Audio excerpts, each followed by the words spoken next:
Hello my dear students, welcome back to my class. Myself Saloni Singh. So yes बच्चा, before proceeding further, let me tell you कि आप मेरे सारे के सारे वीडियो लेक्चर्स, PDFs, PYQ के notes सब कुछ एक्सेस कर सकते हैं. सिंपल आपको क्या करना है, नीचे डिस्क्रिप्शन बॉक्स में जाकर लिंक पे क्लिक करना है और एक मिनिमल अमाउंट पे कर कर आप ये सारी चीज़ें नॉन स्टॉप बिना रुकावट के पढ़ाई कर सकते हैं. यस बच्चा, तो आज का टॉपिक है हमारा Nernst equation. Let me tell you, ये टॉपिक बहुत ही ज़्यादा इम्पॉर्टेंट है.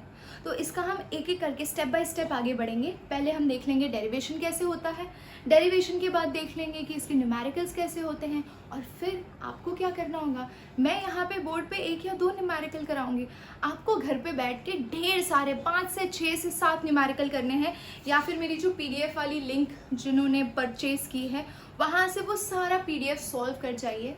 It will help you a lot. Let me tell you, बहुत मदद मिलेगी. सारे प्रीवियस ईयर्स के क्वेश्चन कर जाइए, it will help you a lot. Okay, तो चलिए स्टार्ट करते हैं on that positive note. Tendency of metal to gain or lose electron depends on the concentration of ion in the solution.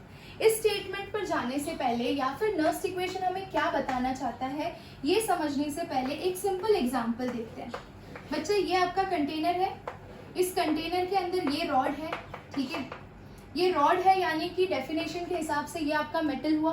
अच्छा, इस metal की electron lose करने की capacity या इलेक्ट्रॉन गेन करने की कैपेसिटी किस पे डिपेंड करती है.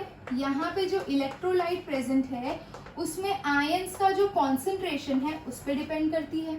अच्छा, इलेक्ट्रॉन लूज या इलेक्ट्रॉन गेन करने की कैपेसिटी को हम किस टर्म्स में मेजर करते हैं, हम उसे मेजर करते हैं इलेक्ट्रोड पोटेंशियल के टर्म्स में, है कि नहीं. ये तो हम जानते हैं.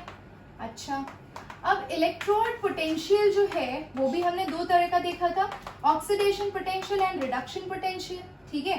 और हम majorly according to IUPAC reduction potential discuss करते हैं, यानी the tendency of electrode to gain electron, उस फैक्टर को हम मेजर करते हैं रिडक्शन पोटेंशियल के थ्रू, ठीक है.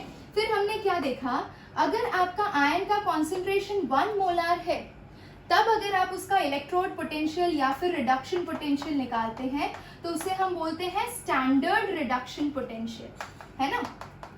तब हम उसे बोलते हैं स्टैंडर्ड रिडक्शन पोटेंशियल. और ये कैसे निकालते हैं, इस पर्टिकुलर सेटअप को शी के साथ कनेक्ट करके. जिन्होंने प्रीवियस वीडियोस देखे उनको हर एक पॉइंट समझ में आ रहा होगा, ठीक है. लेकिन क्या होगा जब मैं इस इलेक्ट्रोलाइट का कॉन्सेंट्रेशन चेंज कर दूंगी, है कि नहीं. वही तो हम डिस्कस करना चाहते हैं. Nernst was a scientist who gave the relation कि how the potential varies with the concentration. That is what you call as Nernst equation. तो चलिए अब फटाफट से इसका डेरिवेशन देखते हैं बच्चा. ये बच्चा, तो डेरिवेशन से स्टार्ट करते हैं. मेरे साथ नोटबुक में लिखते जाइए, बहुत मजा आएगा. Nernst equation for half cell. Half cell हम लेते हैं, मान लीजिए ऐसा एक कंटेनर है जिसके अंदर एक इलेक्ट्रोड है और ये उसका इलेक्ट्रोलाइट है, और वो क्या कर रहा है, इट इज अंडरगोइंग रिडक्शन, ठीक है. तो इट इज अंडरगोइंग रिडक्शन.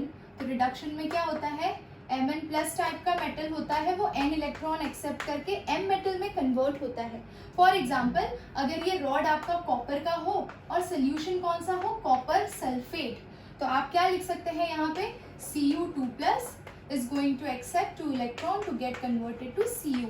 अगर आप रिडक्शन के टर्म्स में देख रहे हैं तो, ठीक है.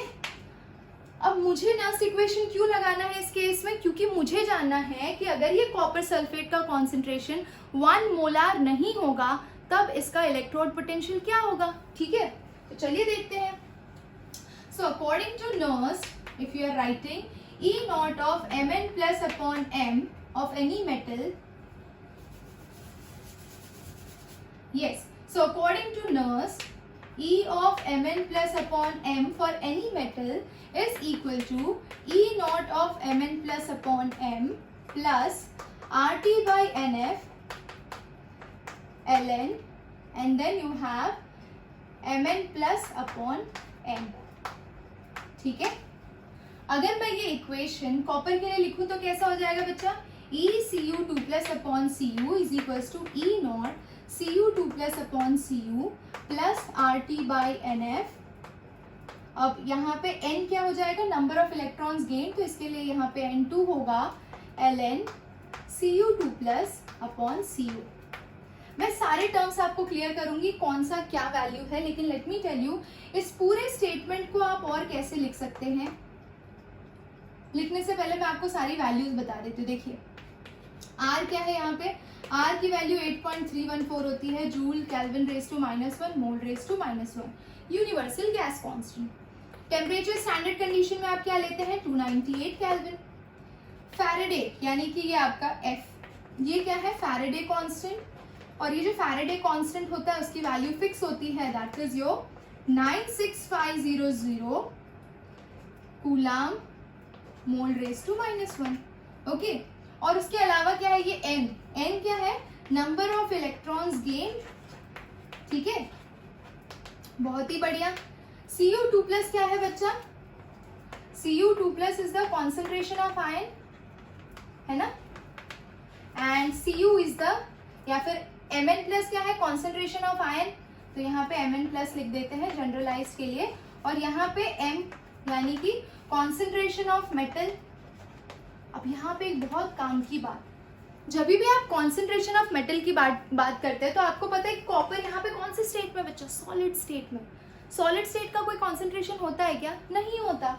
तो जब भी आप किसी सॉलिड स्टेट मेटल के कॉन्सेंट्रेशन की बात कर रहे हैं तो उसका कॉन्सेंट्रेशन हमेशा आप क्या लेंगे, यूनिटी यानी कि 1। यानी अगर यहाँ पे कॉन्सेंट्रेशन कहीं पे भी लिखना हो तो Cu का 1 होगा, यहाँ पे भी Cu का 1 होगा।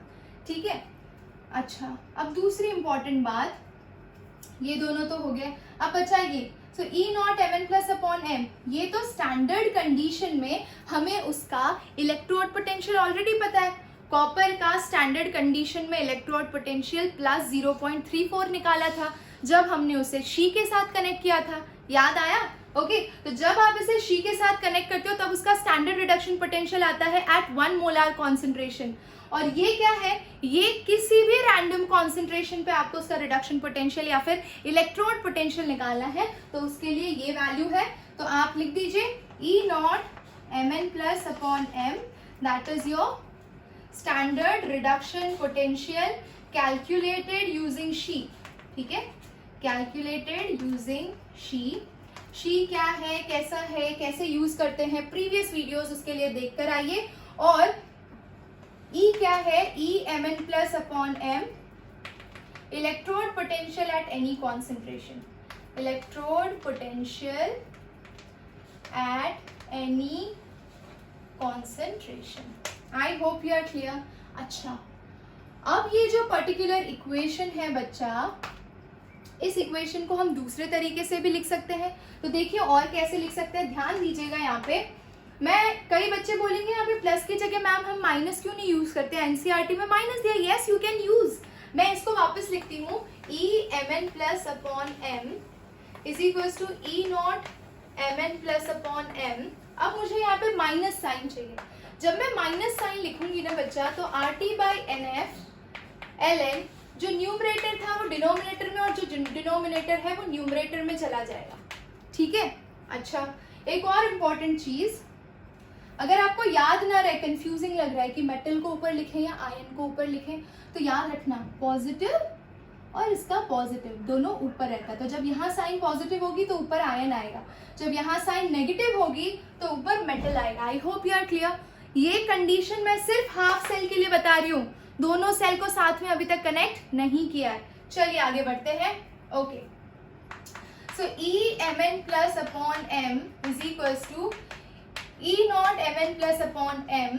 अच्छा, माइनस, अब ये ln है, ln के टर्म्स में आप वैल्यूज निकाल नहीं सकते तो उसे log टू द बेस 10 में कन्वर्ट करते हैं। जब भी ln को log टू द बेस 10 में कन्वर्ट करते हैं तो वहां पे 2.303 मल्टीप्लाई होता है। ठीक है, तो ये लीजिए 2.303 लिख दिया इनटू R की वैल्यू क्या है बच्चा, 8.314 और टेम्परेचर है 298 अपॉन N तो चेंज होता रहेगा और F 96500 है, log to the base 10 M upon Mn plus. Okay, so final equation we are getting E Mn plus upon M is equals to E naught Mn plus upon M। अब इसको solve कर लो क्योंकि ये values हमेशा constant रहेंगी। जब आप इसको सॉल्व करोगे तो आपको एक वैल्यू मिलेगी जिसे बोलते हैं -0.059 बाई n, ठीक है। और यहाँ पे log to the base 10 m upon mn plus हो जाएगा, ठीक है। तो ये रहा आपका फाइनल इक्वेशन। हाफ सेल के लिए यूज करने के लिए आप ये वाला इक्वेशन यूज करेंगे, ठीक है। क्लियर है, एकदम बढ़िया है। आई होप एकदम दिमाग में फिट हो गया है। अगर यहाँ पे माइनस की जगह अगर आप साइन प्लस लेते हो तो ये वाला ऊपर लिखना और ये वाला नीचे लिखना, दोनों तरीकों से करेक्ट आंसर आएगा, कोई भी मिस्टेक नहीं होगी, ठीक है। चलो स्क्रीनशॉट लेना है तो ले लो और इस पे एक न्यूमेरिकल कर लेते हैं फट से, फिर हम पूरे सेल का निकालेंगे। ये तो हाफ सेल का निकाल रहे हैं।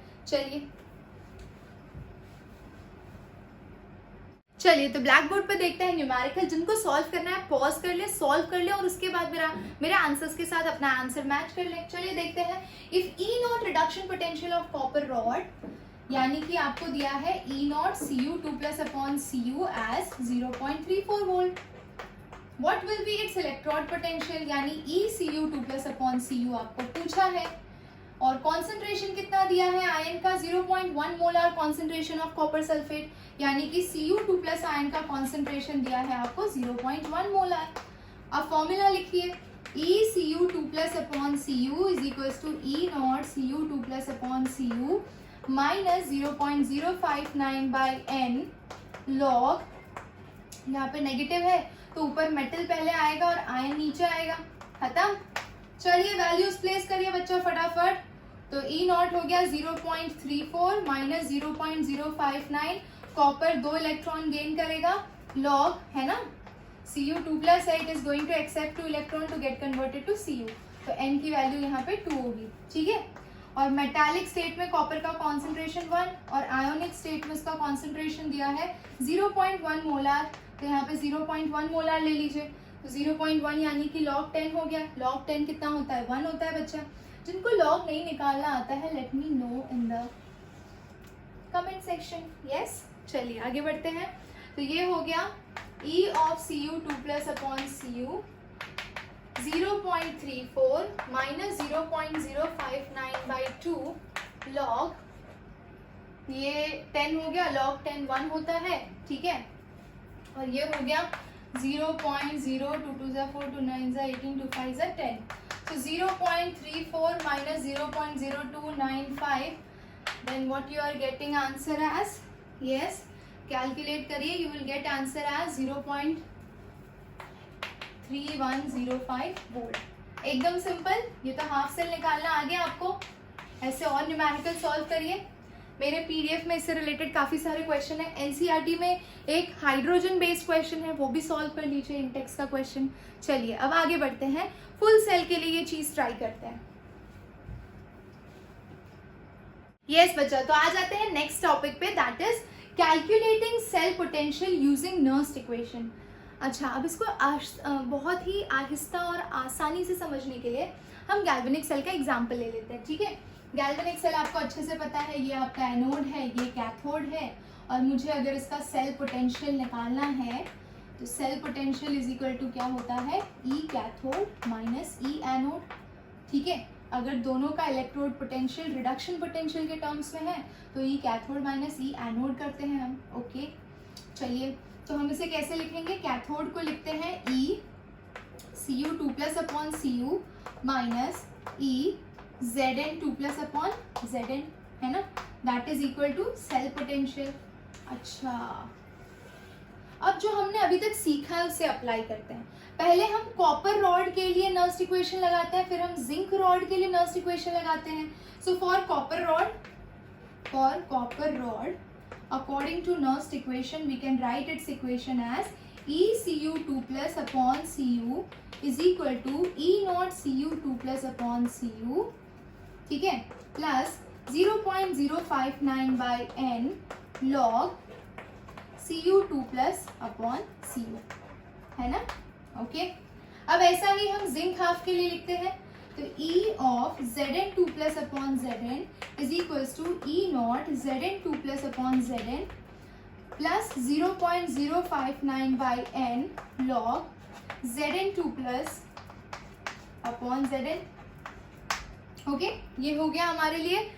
अच्छा, दोनों हाफ सेल के लिए लिख लिया। अब मुझे इसका सेल पोटेंशियल निकालना है बच्चा, तो सेल पोटेंशियल के लिए मुझे ये और ये दोनों सबट्रैक्ट करना पड़ेगा, E of copper minus E of zinc, है ना। चलो तो करके देखते हैं। तो cell potential is equal to, पहले ये वाला लिखते हैं, सो E नॉट, यहाँ पे लिखती हूँ देखो, yes, E nought Cu2 plus upon Cu plus 0.059 by n log Cu2 plus upon Cu minus, अब ये जिंक वाला साइड लिखते हैं, जिंक वाले को मैं ब्रैकेट में कर देती हूँ, तो वो हो जाएगा E not Zn2 plus upon Zn plus 0.059 by n log Zn2 plus upon Zn। ये डेरिवेशन मेरे साथ साथ नोटबुक में करते जाइए, तभी समझ में आएगा, ऐसे ओरली देखने में कोई मजा नहीं है, trust me. Okay, be loyal to yourself, you have to score 95। Okay, चलो तो अब क्या हो जाएगा, E nought Cu2 plus upon Cu plus 0.059 by n log Cu2 plus upon Cu, ये माइनस माइनस, ये देखिए नीचे लिख देती हूँ पूरा, minus E nought of Zn2 plus upon Zn minus 0.059 by n log Zn2 plus upon Zn। ठीक है, अब इन दोनों इक्वेशन में से हम क्या इसको और सिंप्लीफाइड वे में कैसे लिख सकते हैं, तो cell potential is equal to, ये वाला और ये वाला साथ में ले आते हैं, तो E nought Cu2 plus upon Cu minus E nought of Zn2 plus upon Zn। ठीक है, और ये वाला जो सेक्शन है बच्चा, इसमें कॉमन क्या है, 0.059 बाई n एंड लॉग, ये चीजें कॉमन है, तो वो कॉमन निकाल लेते हैं। तो कॉमन निकालोगे तो कितना हो जाएगा, तो बच्चा यहाँ पे ध्यान से देखना, आपने क्या लिया है, नेगेटिव साइन लिया है, negative sign as a common लिया है, पॉजिटिव भी ले सकते थे, कोई एक पैटर्न फॉलो करते हैं। अगर मैंने यहाँ पे नेगेटिव कॉमन निकाला है, और आपको पता है कि पॉजिटिव के साथ पॉजिटिव आयन ऊपर रहता है, तो अगर मैंने नेगेटिव लिया तो नेगेटिव में उल्टा हो जाएगा, तो ऊपर क्या आ जाएगा, Cu आ जाएगा, और नीचे क्या आ जाएगा, Cu2 प्लस। ठीक है, और यही चीज जिंक में करना चाहे तो जिंक तो ऑलरेडी नेगेटिव है, तो उसका जैसा है वैसा ही आएगा, Zn2 प्लस अपॉन Zn, है ना। ओके, तो इस तरह से आपका आया सेल पोटेंशियल। अब इसको आगे करते हैं, यहाँ पे सेल पोटेंशियल यानी E cell will be equal to, इसी इक्वेशन को मैं कैसे लिख रही हूँ, सेल पोटेंशियल को मैं E सेल लिख सकती हूँ, और ये क्या हो जाएगा, E nought of the cell, यानी ये दोनों के स्टैंडर्ड कंडीशन है, तो ये स्टैंडर्ड कंडीशन में सेल पोटेंशियल हो गया, E cell is equal to E nought of the cell minus 0.059 by n log, yes. तो आप देख रहे हैं ये दोनों मेटल है, तो इनका तो यूनिटी हो जाएगा, यानी कॉन्सेंट्रेशन 1 हो जाएगा। बचा क्या, Zn2 plus and Cu2 plus. अच्छा, अगर आप इक्वेशन याद करें तो आपको पता है कि जिंक ऑक्सीडाइज होता है और कॉपर रिड्यूस होता है, तो हम ऊपर हमेशा ऑक्सीडाइज्ड आयन लिखेंगे, ऑक्सीडाइज्ड आयन कॉन्सेंट्रेशन, और नीचे रिड्यूस्ड आयन कॉन्सेंट्रेशन लिखेंगे, अगर यहाँ पे साइन नेगेटिव है तो। ठीक है, बहुत इंपॉर्टेंट चीज बोली, बच्चे को सब कुछ आता है, और पेपर चेकिंग में जब हम चेक करते हैं तो बच्चा कहाँ मिस्टेक करता है, इस चीज में। ठीक है, वैल्यू प्लेस करने में। तो यहाँ अगर नेगेटिव लेते हो तो ऑक्सीडाइज्ड स्टेट पहले आएगा, याद कैसे रखोगे, नंबर लाइन पे 0 के बाद -1 आता है। ठीक है, नंबर लाइन पे ऑक्सीडाइज्ड स्टेट का O यानी 0, और नंबर लाइन का -1। ठीक है, याद रहेगा, तो -NO। ओके, चलो तो अब इसके बेसिस पे न्यूमेरिकल करने हैं हमें, इस पे न्यूमेरिकल डेफिनेटली आता है। Let's do one numerical. Yes, तो स्क्रीन पे आप जो देख रहे हैं वो है 2001 का ऑल इंडिया पेपर का क्वेश्चन। लेट्स सी आपको सॉल्व कैसे करना है। वोल्टिक सेल है, 25 डिग्री सेल्सियस पे है। ठीक है, हाफ सेल में दिया है Ag प्लस आयन का कॉन्सेंट्रेशन और कॉपर का कॉन्सेंट्रेशन दिया है, E नॉट सेल दिया है, वोल्टेज फाइंड आउट करना है। बच्चा कैसे करोगे, तो पहले देख लो यहाँ पे कभी भी ऐसा क्वेश्चन आए और इस तरह से हाफ सेल की वैल्यूज दी है आपको, तो आपको पहले ये देख लेना है कि कौन सा ऑक्सीडाइज होगा और कौन सा आपका यहाँ पे रिड्यूस होगा, ठीक है।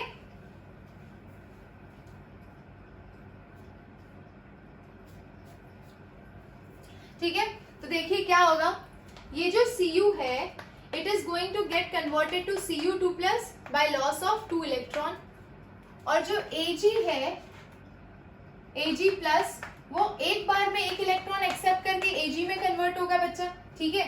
यानी कि अगर 2 इलेक्ट्रॉन मुझे बैलेंस करना है तो मुझे इन सबको 2 से मल्टीप्लाई करना पड़ेगा, तब जाके इक्वेशन बैलेंस होगी। ये 2 इलेक्ट्रॉन कैंसिल आउट हो जाएगा, तो Cu plus 2Ag plus gives Cu2 plus 2Ag। Coefficient बहुत इंपॉर्टेंट है, ये कैसे यूज करना है वो बताती हूँ, ठीक है। देखिए अब E cell is equal to E nought of the cell की वैल्यू आपको दी है 0.46, तो प्लेस कर दीजिए, माइनस 0.059 बाई n। अब n की वैल्यू यहाँ पे क्या आएगी, नंबर ऑफ इलेक्ट्रॉन्स 2, ठीक है। लॉग ऊपर हम कौन सा आयन लिखते हैं, ऑक्सीडाइज्ड आयन, और नीचे कौन सा लिखते हैं, reduced ion.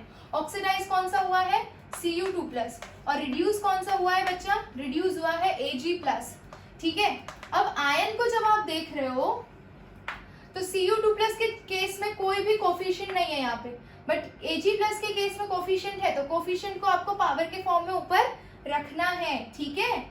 So E cell will become equal to, now solve this, 0.46 minus 0.0, 2 2 4, 2 4 8, 2 5 10, 0.0245 log Cu2 plus का आयन का कॉन्सेंट्रेशन कितना दिया है, 0.01 मोलार, ठीक है, और Ag प्लस का दिया है 0.001 मोलार का स्क्वायर।